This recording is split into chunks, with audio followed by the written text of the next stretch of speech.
എന്തിനാണ് തന്നെ ഇങ്ങനെ അപമാനിക്കുന്നത്? അതിന് മാത്രം എന്ത് തെറ്റാ ഞാൻ ഇയാളോട് ചെയ്ത്? ആൾ മുഖം കുനിച്ചെന്ന് മനസ്സിൽ ചോദിച്ചു. താലപ്പൊലിയും വിളക്കുന്നന്ന് നിന്നെ സ്വീകരിക്കാൻ ഇവിടെ ആരുമില്ല. വേണമെങ്കിൽ അകത്തേക്ക് കയറി വാ. പിന്നെ 2 വർഷം കഴിഞ്ഞിട്ട് ഈ പടിയിറങ്ങി പോകാനുള്ളതാ. അതുകൊണ്ട് വലതുകാല് വേണ്ട, ഇടതുകാല് വെച്ച് കയറിയാ മതി. അതും പറഞ്ഞുകൊണ്ട് അവൻ അകത്തേക്ക് കയറാൻ തുടങ്ങിയതും പുറത്തേക്ക് ഇറങ്ങിയ ഒരു നാളിനെ കണ്ട് അവനൊന്ന് അമ്പരന്നു. അപ്പച്ചിയമ്മ, അവൻ പതിയെ പറഞ്ഞുകൊണ്ട് അവരെ നോക്കി അന്തം വിട്ട് നിന്നു. കയ്യിൽ താലവും പിടിച്ചൊരു പുഞ്ചിരിയോടെ നടന്നു വരുന്ന രാജേശ്വരിയെ ഒരു നിമിഷം അവൻ കണ്ണുകൾ കുറുക്കി നോക്കി. അവരുടെ തൊട്ടു പിന്നാലെ തന്നെ 7 തിരിയിട്ട നിലവിളക്കുമായി ശ്രീദേവിയും ഉണ്ടായിരുന്നു. രാജേശ്വരിയുടെ മുഖം നിറപ്പുഞ്ചിരിയോടെ ആയിരുന്നെങ്കിൽ ശ്രീദേവിയുടെ മുഖത്ത് പതിവിലും ഗൗരവം നിറഞ്ഞിരുന്നു. എവിടേക്കാളാ കയറി പോന്ന്? രാജേശ്വരി അവന്റെ മുന്നിലേക്ക് വന്നിന്ന് അവന്റെ ചെവിക്ക് പിടിച്ചുകൊണ്ട് ചോദിച്ചു. അവരൊന്ന് എരിവലിച്ചിട്ടു. അപ്പച്ചിയമ്മന്റെ ചെവി വിട്, എനിക്ക് നോവുന്നു. അവൻ അവളുടെ കൈ പിടിച്ചു മാറ്റാൻ ശ്രമിച്ചുകൊണ്ട് പറഞ്ഞു. നിനക്ക് നോവണം, അതിനു വേണ്ടി തന്നെ ഞാൻ പിടിച്ച്. വിവാഹം കഴിഞ്ഞാലുള്ള ചടങ്ങുകൾ എന്തൊക്കെയാണെന്ന് നിനക്ക് അറിയില്ലേ കണ്ണാ? അവർ ചെറു ശാസനയോടെ പറഞ്ഞു. അവൻ ചുണ്ടുവിളിക്ക് അവരെ നോക്കി. ഒരു നിമിഷം അവന്റെ ആ പ്രവൃത്തിയിൽ താനും അന്തം വിട്ടുന്നു പോയി. കുറച്ചു മുമ്പ് ആ സെക്യൂരിറ്റിയോടും തന്നോടും ചാടി കടിക്കാൻ വന്ന മനുഷ്യനാണിപ്പോൾ ഈ സ്ത്രീയുടെ മുന്നിൽ കിടന്ന് കൊഞ്ചുന്നത്. അവൾ ആത്മകഥം പറഞ്ഞുകൊണ്ട് അവനെ നോക്കി. രണ്ടുപേരും ചേർന്ന് നിൽക്ക്, രാജേശ്വരി പറഞ്ഞു. ദത്തൻ തനുവിനെ ഒന്ന് കൂർപ്പിച്ച് നോക്കി. അതുവരെ അവൻ അന്തം വിട്ടുകൊണ്ട് നോക്കിയിരുന്നവൾ അവന്റെ കൂർപ്പിച്ച നോട്ടം കണ്ടതും പേടിയോടെ മുഖം കുനിച്ച് നിന്നു. പോയി കോച്ചിന്റെ അടുത്ത് നിൽക്കടാ, രാജേശ്വരി ദത്തനോടായി പറഞ്ഞുകൊണ്ട് തനുവിന്റെ അരികിലേക്ക് അവനെ ചേർത്ത് നിർത്തി ആരതി ഒഴിഞ്ഞു. ഓരോ വട്ടം ആരതി ഒഴിയുമ്പോഴും അവരുടെ കണ്ണുകൾ തനുവിന്റെ മുഖത്ത് തന്നെയായിരുന്നു. എന്തിനെന്നറിയാതെ അവരുടെ കണ്ണുകൾ ഈറനായി. ഏതോ ഒരു ഓർമ്മയിൽ അവരറിയാത്തതിന് അവളെ ചേർത്ത് പിടിച്ച് നെറുകയിൽ ചുംബിച്ചു.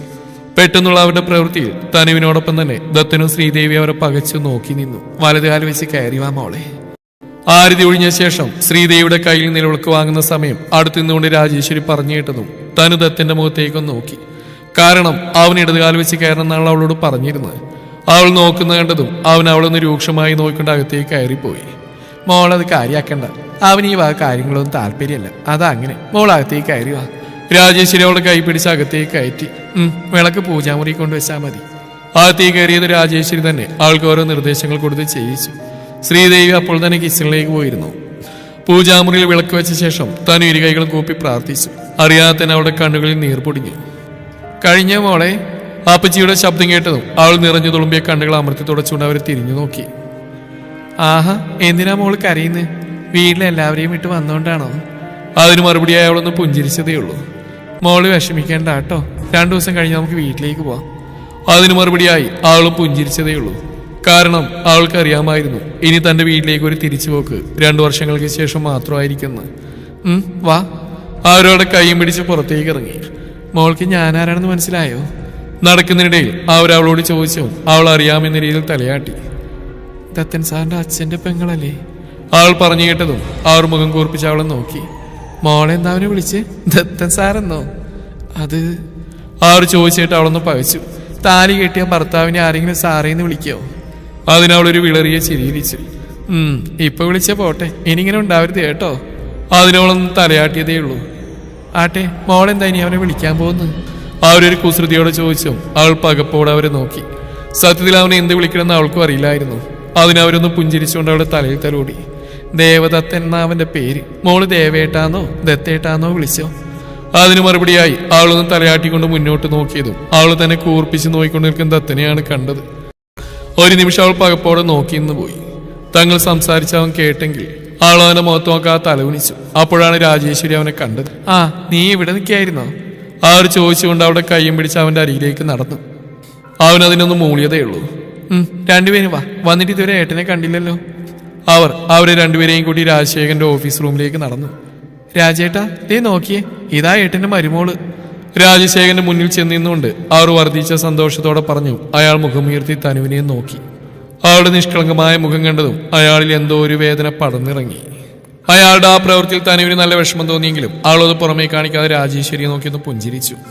ഏട്ടൻ വലിയ ഗൗരവക്കാരനാ, അതാ ഒന്നും മിണ്ടാതെ പോയത്. പിന്നെ ഇവൻ അമ്മാതിരി പണിയല്ലേ ഒപ്പിച്ച് വെച്ച്, അതിന്റെ ഒരു വിഷമമുണ്ട്. അവർ പറഞ്ഞു കേട്ട് അവളൊന്നും മനസ്സിലാവാതെ അവരെ നോക്കി നിന്നു. മോളെന്താ ഇങ്ങനെ നോക്കുന്നേ? അവളുടെ നോട്ടം കണ്ടതും രാജേശ്വരി സംശയത്തോടെ ചോദിച്ചു. അത് അദ്ദേഹത്തിന്. തനുശ്രീ, താ മുകളിലേക്ക് ഒന്ന് ഫ്രഷായി വേഷമൊക്കെ മാറ്. ആളെന്തോ പറയാൻ തുടങ്ങിയതും ദത്തന്റെ ശബ്ദം അവിടെ ഉയർന്നു കേട്ടു. ദത്തൻ പറഞ്ഞു കേട്ടപ്പോഴാണ് രാജേശ്വരി അതിനെക്കുറിച്ച് ചിന്തിക്കുന്നത്. ആ ശരിയാ, മോൾ ഇപ്പോഴും ഈ വേഷത്തിൽ തന്നെ നിൽക്കുകയാണല്ലോ അല്ലേ? അവൻ്റെ കൂടെ പോയി ഫ്രഷായി ഈ വേഷമൊക്കെ ഒന്ന് മാറിയിട്ട് വാ, എന്നിട്ട് നമുക്ക് ഒരുമിച്ചിരുന്ന് ഭക്ഷണം കഴിക്കാം. അവർ പറഞ്ഞതും ആളിൽ വല്ലാത്തൊരു ഭീതി ഉണ്ടായി. കാരണം ദത്തന്റെ മുറിയിലേക്കാണ് താൻ ഇനി പോവേണ്ടത്. അവനെങ്ങനെ പ്രതികരിക്കുമെന്നറിയില്ല. അവൾ ദയനീയമായി അവരെ നോക്കി. ചെല്ലു മോളെ. അപ്പോഴേക്കാർ അവൾ ഉന്തിത്തള്ളി മുകളിലേക്കുള്ള പടികൾ കയറ്റി. അപ്പോഴേക്കും ദത്തൻ മുകളിലേക്ക് പോയിരുന്നു. ഓരോ പടികൾ കയറുമ്പോഴും അവളുടെ കാലുകൾ ഇടറുന്നുണ്ടായിരുന്നു. അവസാന പടിയും കയറി അവൾ മുകളിലെത്തിയതും തന്റെ റൂമിന്റെ വാതിൽക്കൽ നിന്നുകൊണ്ട് അവളെ രൂക്ഷമായി നോക്കുന്ന ദത്തനെ കണ്ട് അവളിൽ ഒരു വിറയിൽ പടർന്നു കയറി. അവൾ ഉമിനീരിറക്കിക്കൊണ്ട് അവിടെ തന്നെ നിന്നു. ഇനി അകത്തേക്ക് കയറാൻ തമ്പുരാട്ടിക്ക് താലപ്പൊലിയും വെഞ്ചാമരവും വേണാവോ? അവൻ പരിഹാസത്തോടെ ചോദിച്ചു. അവൾ ഒന്നും മിണ്ടാതെ അവന്റെ അരികിലേക്ക് ചെന്നു. അവന്റെ മുന്നിൽ വന്നിരുന്നുകൊണ്ട് താളം ചവിട്ടുന്നവളെ കണ്ടതും അവന് വിറഞ്ഞു കയറി. കയറി പോടിയത്ത്! അവൻ ദേഷ്യത്തോടെ അലറിയതും അവൾ പേടിച്ചുകൊണ്ട് അകത്തേക്ക് ഓടിക്കേറി. ബ്ലഡി! വായിൽ വന്നൊരു മുഴുത്ത തെറി പല്ലിനിടലിട്ട് ഞെരിച്ചുകൊണ്ട് അവനകത്തേക്ക് ഒരു വാതിലടച്ചു. ഡേ! മുന്നിൽ തലകുനിച്ച് നിൽക്കുന്ന അവളുടെ ഇരുതോളിലും പിടിച്ചു കുലുക്കിക്കൊണ്ട് അവൻ ദേഷ്യത്തോടെ വിളിച്ചു. പേടിയോടെ അവനെ നോക്കി. ഒരു കാര്യം നീ ചെവി തുറന്നു വെച്ച് കേട്ടോ. അപ്പച്ചി അമ്മ പറഞ്ഞു കേട്ടുകൊണ്ട് എന്നെ ദേവേട്ടാന്നോ ദത്തേട്ടാന്നോ അങ്ങനെ വിളിച്ചുകൊണ്ട് വന്നാ എന്റെ മറ്റൊരു മുഖം നീ കാണും, കേട്ടോടി! അവൻ അലറിയതും അവൾ പേടിയോടെ തലയാട്ടി കാണിച്ചു. അതിനൊന്ന് അമർത്തി മൂളിക്കൊണ്ട് അവൻ അവളുടെ കയ്യിലെ പിടിവിട്ടു. ശേഷം അവളൊന്ന് മൊത്തത്തിൽ ഒഴിഞ്ഞു നോക്കി. ഈ വേഷത്തിൽ കൊള്ളാം. എന്തായാലും രാത്രി ഇതുപോലെ സെറ്റ് സാരി കൊടുത്ത് വന്നാ മതി, അതാ കൂടുതൽ സൗകര്യം. അവനൊരു കണ്ണിറുക്കി വഷളച്ചിരിയോടെ പറഞ്ഞുകൊണ്ട് പുറത്തേക്ക് ഇറങ്ങിയതും അവന്റെ വാക്കുകളിലെ പൊരുൾ മനസ്സിലാക്കി അവൾ അടിമുടി വിറച്ചുപോയി. സത്യത്തിൽ അവൾ ഇതുവരെ അങ്ങനെ ഒരു കാര്യത്തെക്കുറിച്ച് ചിന്തിച്ചിരുന്നില്ല. അവൾ എന്ത് ചെയ്യണമെന്നറിയാതെ ആ കട്ടിലേക്ക് ഇരുന്നു പോയി. ഇതേ സമയം കിച്ചണിൽ ഏടത്തി എന്താ കുട്ടിയോടൊന്നും സംസാരിക്കുകയും ചെയ്യാതെ? അതിനെന്ത് വിഷമായി കാണും? ഏടത്തി അതെ, ഏട്ടനും അതെ, രണ്ടുപേരും അതിനോടൊന്നും മിണ്ടുകൂടി ചെയ്തില്ല. രാജേശ്വരി പറഞ്ഞു. ശ്രീദേവി അവരെ നോക്കി. എനിക്ക് ആരുടെയും മുമ്പിൽ അഭിനയിക്കാനൊന്നും അറിയില്ല രാജി. എന്റെ മനസ്സിലുള്ള എന്താണോ അതുപോലെ പുറത്തേക്ക് വരൂ. ശ്രീദേവി പറഞ്ഞുകൊണ്ട് പുറത്തേക്ക് പോയതും അവർ പോയ വഴിയെ നോക്കിയൊരു നെടുവീർപ്പോടെ നിന്നു രാജേശ്വരി. തനു ഫ്രഷായി ഇറങ്ങി വന്ന ശേഷം കബോർഡ് തുറന്നു നോക്കിയതും അതിൽ അവൾക്ക് ആവശ്യമുള്ളതെല്ലാം അടുക്കി വെച്ചിട്ടുണ്ടായിരുന്നു. അവൾ അതിൽ നിന്നൊരു കുർത്തിയും പലാസോയും എടുത്ത് ധരിച്ചു. ശേഷം മുടിയൊന്ന് ഒതുക്കി കെട്ടി അവൾ താഴേക്ക് ഇറങ്ങിച്ചെന്നു. ആ മോള് വന്നു, വാ, ഭക്ഷണം വിളമ്പിയിട്ടുണ്ട്.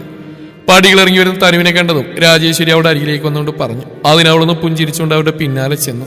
ഡൈനിങ് ടേബിളിൽ അപ്പോൾ ദത്തനും രാജശേഖരനും ശ്രീദേവിയും ഉണ്ടായിരുന്നു. അവർ മൂന്നുപേരും അവളെ നോക്കാതെ ഭക്ഷണം കഴിച്ചുകൊണ്ടിരിക്കുകയായിരുന്നു. മോളിരിക്കി. രാജേശ്വരി അവളെ ദത്തന്റെ അരികിലായിട്ടിരുന്ന കസേരയിൽ ഇരുത്തി. തന്റെ അരികിൽ വന്ന് അവൾ ഇരിക്കുന്ന കണ്ടതും അവൻ അവളെ ഒന്ന് കൂർപ്പിച്ച് നോക്കി. അവളത് കണ്ടതും പേടിയോടെ മുഖം കുനിച്ചു. കഴിക്കും മോളെ. രാജേശ്വരി അവളുടെ അരികിലായിരുന്നു അവളെ സന്തോഷത്തോടെ ഊട്ടി. മറ്റു മൂന്നുപേർക്കും അത് ഇഷ്ടപ്പെട്ടില്ലെങ്കിലും അവരാരും മറുത്തൊന്നും പറയാതെ ഭക്ഷണം കഴിച്ച് എഴുന്നേറ്റ് പോയി. പോകുന്ന പോകിൽ ദത്തൻ അവളെ ഒന്ന് രൂക്ഷമായി നോക്കാനും മറന്നില്ല. നേരം സന്ധ്യയായി. ബാൽക്കണിയിൽ നിന്നൊരു സിഗരറ്റ് എടുത്ത് ചുണ്ടിലേക്ക് വെച്ച് വലിച്ചുകൊണ്ടിരിക്കുകയും ദത്തൻ. അവന്റെ മനസ്സിൽ നിറയെ തനുവിന്റെ മുഖമായിരുന്നു. അവളോട് ചെയ്യേണ്ട ഓരോന്ന് അവൻ മനസ്സിൽ കണക്കൂട്ടിക്കൊണ്ടിരുന്നു. ആ നിമിഷമാണ് അവന്റെ ഫോൺ ബെല്ലടിക്കുന്ന ശബ്ദം കേട്ടത്. അവൻ പോക്കറ്റിൽ നിന്ന് ഫോൺ എടുത്ത് നോക്കി. വിഷ്ണുവിന്റെ നമ്പർ കണ്ടതും അവൻ ദീർഘശ്വാസം എടുത്തുകൊണ്ട് കോൾ അറ്റൻഡ് ചെയ്തു. ഹലോ ദത്ത, നീ എവിടെയാ? പരിഭ്രമത്തോടെയുള്ള അവന്റെ ശബ്ദം കേട്ടും ദത്തന്റെ നെറ്റി ഒളിഞ്ഞു.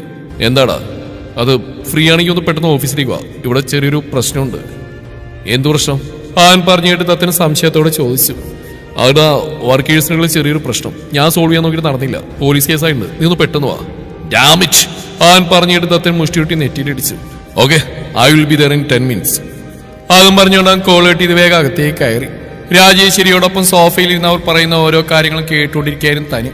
അവർ പറയുന്നതിനൊക്കെയും ചെവിയെടുക്കുന്നുണ്ടെങ്കിലും അവളുടെ മനസ്സ് നിറയെ രേവതിയും തൻവിയുമായിരുന്നു. അവരിപ്പോൾ എന്ത് ചെയ്യുകയാവും? ചിറ്റ തന്നെ വെറുത്തിട്ടുണ്ടാവുമോ? ചിറ്റയുടെ മനസ്സ് അത്രത്തോളം വേദനിപ്പിച്ചുകൊണ്ടാണ് ഇന്ന് അവിടെ നിന്ന് ഇറങ്ങി വന്ന്. അതുപോലെ തന്റെ കുഞ്ഞു സത്യങ്ങൾ അറിഞ്ഞിട്ടുണ്ടാവുമോ? ഈ അവസ്ഥയിൽ അവൾക്കൊരു ഷോക്ക് ഉണ്ടാവരുതെന്നാണ് ഡോക്ടർ പറഞ്ഞിരിക്കുന്നത്. പക്ഷെ ഈ കാര്യം അറിഞ്ഞാൽ അത് അവൾക്ക് സഹിക്കാൻ കഴിയില്ല. ഈശ്വര, എന്തു പരീക്ഷണമായി ഇത്! അവൾ മനസ്സിൽ പറഞ്ഞുകൊണ്ടിരുന്നു. മോളെന്താ ആലോചിക്കുന്നത്? പെട്ടെന്ന് രാജേശ്വരിയുടെ ശബ്ദം കേട്ടതും അവൾ ഞെട്ടലോടെ തിരിഞ്ഞു നോക്കി.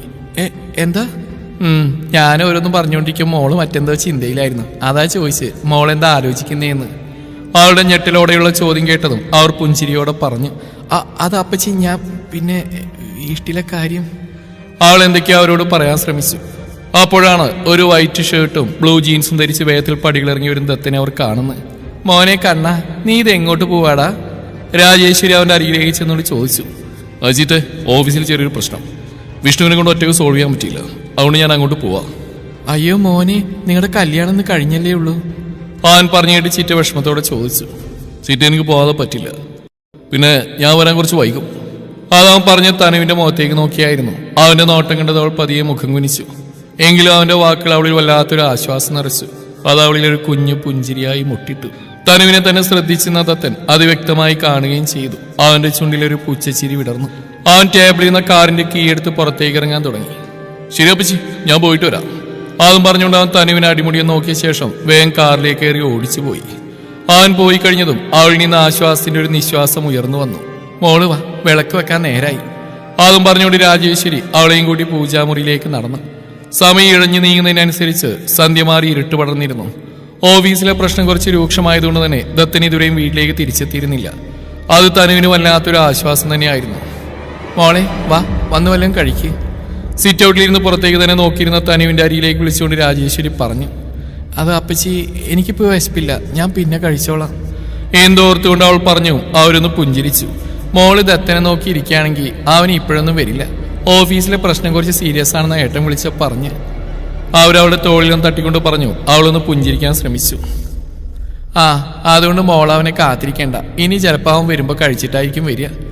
അവരതും പറഞ്ഞുകൊണ്ട് അകത്തേക്ക് നടന്നപ്പോൾ അവളും ചെറിയ മടിയോട് അകത്തേക്ക് നടന്നു. അവരിരുവരും ഡൈനിങ് റൂമിലെത്തിയതും അവിടെ ടേബിൾ മുമ്പിലിരിക്കുന്ന രാജശേഖരനെയും ശ്രീദേവിയും കണ്ട് അവളൊന്ന് മടിച്ചു. സത്യത്തിൽ ദത്തം വരാത്തതുകൊണ്ടായിരുന്നില്ല അവൾ ഭക്ഷണം കഴിക്കാൻ വരാൻ മടിച്ചത്. രാജശേഖരനും ശ്രീദേവി അവിടെ ഉണ്ടാവുമെന്ന് അറിയാവുന്നതുകൊണ്ടാണ് അവൾ ആ സമയം അങ്ങോട്ട് പോകാൻ താല്പര്യപ്പെടാഞ്ഞത്. അവർക്ക് അവളുടെ സാമീപ്യം അരോചകമായിരുന്നു എന്ന് കുറച്ചു മുന്നേ അവളോടുള്ള പെരുമാറ്റത്തിൽ നിന്ന് തന്നെ അവൾക്ക് മനസ്സിലായിരുന്നു. പാമോളെ, വന്നിവിടെ ഇരിക്കേ, രാജേശ്വരി പറഞ്ഞു. അവളൊന്ന് മടിച്ചുവെങ്കിലും അവരുടെ വാക്കിന് ധിക്കരിക്കാൻ കഴിയാത്തതുകൊണ്ട് അവൾ കുനിഞ്ഞ മുഖത്തോടെ അവരുടെ അരികിലേക്ക് ചെന്നിരുന്നു. അവൾ വന്നിരുന്നതും കഴിച്ചുകൊണ്ടിരുന്ന രാജശേഖരൻ ഭക്ഷണം മതിയാക്കി എഴുന്നേറ്റ് പോയി. തൊട്ടു പിന്നാലെ തന്നെ അവളെ ഒന്ന് രൂക്ഷമായി നോക്കിക്കൊണ്ട് ശ്രീദേവിയും പോയി. എന്തുകൊണ്ട് ആ സമയം തനുവിന്റെ കണ്ണുകൾ ഈറനായി. സങ്കടം ഉള്ളിലൊതുക്കിക്കൊണ്ട് അവൾ മുഖം കുനിച്ചിരുന്നു. മോളെ വിഷമിക്കാതെ, ഏട്ടന്റെ ഈ ദേഷ്യമൊക്കെ പെട്ടെന്ന് തന്നെ മാറിക്കോളും. ആകെയുള്ള ഒരു മോന്റെ കല്യാണം പെട്ടെന്നൊരു ദിവസം നടന്നു എന്ന് കേട്ടപ്പോൾ അതിന് ഉൾക്കൊള്ളാനുള്ള ഒരു ബുദ്ധിമുട്ട്, അത്രയേ ഉള്ളൂ. യഥാർത്ഥ കാരണം അതല്ലെന്നറിയാമെങ്കിലും രാജേശ്വരി വിളറിയ മുഖത്തോട് അവളോടായി പറഞ്ഞു. അവൾ അതിന് വാടിയൊരു പുഞ്ചിരി മറുപടിയായി നൽകിക്കൊണ്ട് അവിടുന്ന് എഴുന്നേറ്റു. മോള് കഴിക്കുന്നില്ലേ? അവൾ എഴുന്നേറ്റ് കണ്ട് അവർ പരിഭ്രമത്തോടെ ചോദിച്ചു. എനിക്കിപ്പോ വേണ്ട അപ്പച്ചി, ഞാൻ പിന്നെ കഴിച്ചോളാം.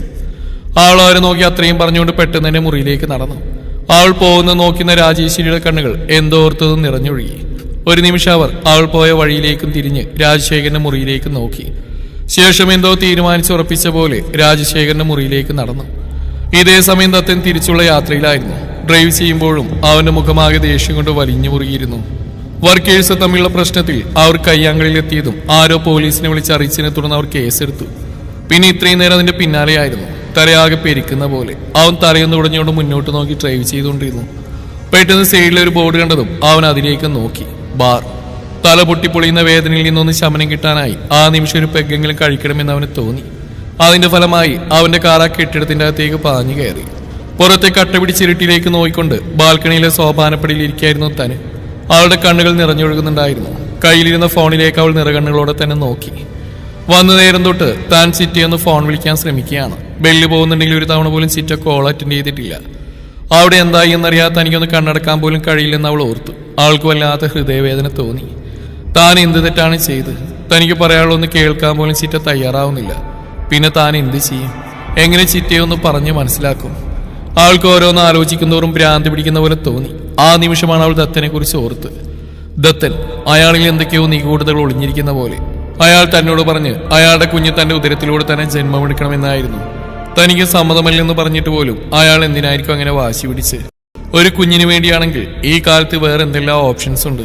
അതിനൊരു കോൺട്രാക്ട് വൈഫിന്റെ ആവശ്യമുണ്ടോ? ഇനി അയാൾ പറഞ്ഞ പോലെ ഒരു നാച്ചുറൽ ബേബിക്ക് വേണ്ടിയാണെങ്കിൽ പോലും അയാൾ തന്നോട് എന്തിനാണ് ദേഷ്യം കാണിക്കുന്നത്? എന്തോ പകയുള്ള പോലെയാണ് അയാൾ ഓരോന്നും പറഞ്ഞു തന്നെ അപമാനിക്കുന്നത്. അറിഞ്ഞുകൊണ്ട് താൻ അയാളോട് തെറ്റൊന്നും ചെയ്തിട്ടില്ല. പിന്നെ എന്തായിരിക്കും കാരണം? അതുപോലെ അപ്പച്ചി ഒഴികെ മറ്റാരും തന്നോടൊന്നും മിണ്ടിയിട്ട് കൂടിയില്ല. അവരും എന്തിനായിരിക്കും തന്നോട് ദേഷ്യം കാണിക്കുന്നത്? അവരേക്ക് അറിയിച്ചായിരിക്കില്ല ഇങ്ങനൊരു തീരുമാനമെടുത്ത്. അവൾ ഓരോന്ന് ഓർത്തുകൊണ്ട് ആ തൂണിലേക്ക് ചാരിയിരുന്നു. പതിയെ അവളുടെ കണ്ണുകൾ അടഞ്ഞു വന്നു. ആ ഇരിപ്പിൽ തന്നെ അവൾ ഒരു ചെറുമയക്കത്തിലേക്ക് വഴുതി വീണു. ഏട്ടാ, രാജേശ്വരിയുടെ ഉറച്ച ശബ്ദം കേട്ടപ്പോഴാണ് റൂമിൽ നിന്നൊരു ഫയൽ നോക്കിക്കൊണ്ടിരുന്ന രാജശേഖരനും ബെഡിൽ ഷീറ്റ് കുടഞ്ഞു വിരിച്ചുകൊണ്ടിരുന്ന ശ്രീദേവിയും തിരിഞ്ഞു നോക്കിയത്. എന്താ രാജി? ആരുമൊത്ത് ദേഷ്യം കണ്ടത് അയാൾ സംശയത്തോടെ ചോദിച്ചു. എന്താണെന്ന് ഏട്ടൻ അറിയില്ലേ? ആറ് വർദ്ധിച്ച ദേഷ്യത്തോടെ അയാളുടെ അരികിലേക്ക് ചെന്നോട് ചോദിച്ചു. അയാൾ ദീർഘശ്വാസം എടുത്ത് വിട്ടു. കാര്യം എന്താണെന്ന് നീ പറയാൻ ഞാനെങ്ങനെ അറിയാനാ രാജി? അവരെന്താണ് ഉദ്ദേശിച്ചെന്ന് മനസ്സിലായെങ്കിലും അയാൾ ഒന്നറിയാത്ത പോലെ മറുപടി പറഞ്ഞു. അയാളുടെ അലസമായ മറുപടി രാജേശ്വരിക്ക് വല്ലാത്ത ദേഷ്യം തോന്നി. എന്താ ഏട്ടന്റെ ഉദ്ദേശം? അതാ എനിക്ക് അറിയേണ്ടത്. ആൾ ഒരുവിധം ദേഷ്യം നിയന്ത്രിച്ചുകൊണ്ട് ചോദിച്ചു. എന്തുദ്ദേശം? നീ എന്താ ഉദ്ദേശിക്കുന്നത് രാജി? അയാൾ അവരുടെ മുഖത്തേക്ക് നോക്കിക്കൊണ്ട് ചോദിച്ചു. നിങ്ങൾ ഭാര്യയും ഭർത്താവും കൂടി ആ പെൺകുട്ടിയോട് കാണിക്കുന്ന അവഗണനയുടെ ഉദ്ദേശം എന്താണെന്ന് ഞാൻ ചോദിച്ചു. അവർ രണ്ടുപേരുടെയും ഒന്നും അറിയാത്ത പോലെയുള്ള ഭാവം കണ്ട് ദേഷ്യത്തോടെ രാജേശ്വരി ചോദിച്ചു. ഞങ്ങൾ എന്ത് അവഗണന കാണിച്ചു എന്നാ രാജി? മനസ്സിലൊന്ന് വെച്ചുകൊണ്ട് പുറമെ മറ്റൊന്ന് കാണിക്കാൻ ഞങ്ങൾക്കറിയില്ല. അതാണ് ഇത്ര വലിയ തെറ്റ്. രാജേശ്വരിയുടെ ചോദ്യത്തിൽ മൗനമായിരിക്കുന്ന രാജശേഖരന്റെ മുഖത്തേക്ക് നോക്കിക്കൊണ്ടാണ് ശ്രീദേവി അതിന് മറുപടി പറഞ്ഞത്.